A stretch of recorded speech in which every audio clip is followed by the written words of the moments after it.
Andrew, it's been nearly a year since we last sat down together.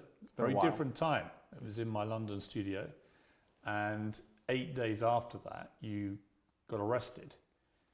What's the year been like for you? It's certainly been an interesting one.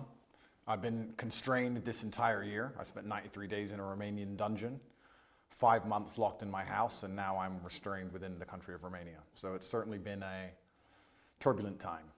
The moment you got arrested, it was all pretty dramatic. The video came out, the world saw it, a lot of people smashing into your home. Did you have any inkling, warning that something like this may happen? I knew it. I kept saying before I was arrested on every single podcast I did, I said, you get 3 lives in the world.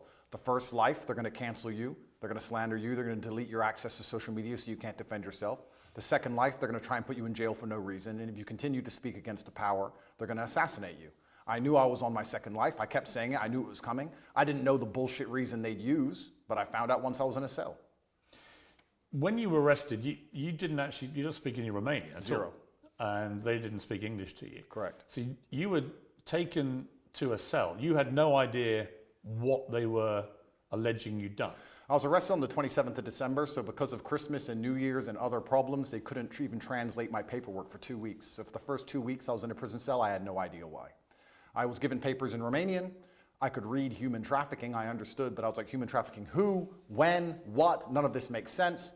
I waited 2 entire weeks inside of my cell before I was given an English translation, and then I realized exactly how ridiculous the whole case was. Just to clarify, I am accused of helping my friends get big on TikTok. That is what I'm accused of. I told some girls I know how to post on TikTok to become viral when I was at the time the most viral person on the planet. And they are saying I'm a human trafficker for that reason. It is insane. Well, we'll come to what you've been accused of. It's more serious than the way you've categorized it, but we'll come to that. There is a lot of speculation that the reason the Romanian authorities knew that you were back, because you were en route, I believe, to Dubai for a New Year's Eve party, is that you were interacting with Greta Thunberg on social media, and you had a pizza in front of you which came from a well-known Romanian pizza store. Is there any truth to that? I don't think so. I think that they know where I was. A lot of people knew where I was, and they had instructions from higher up to teach me a lesson. I was on my second life, and that's exactly what I'm going through right now. There's an irony to your situation, because you always said the reason you came to Romania was precisely because you thought you could avoid being in this situation. Well, I loved Romania, and it's a strong Christian nation with strong traditional values. I want a life where I'm left alone by government. I don't believe in big government. I'm trying to avoid that. It felt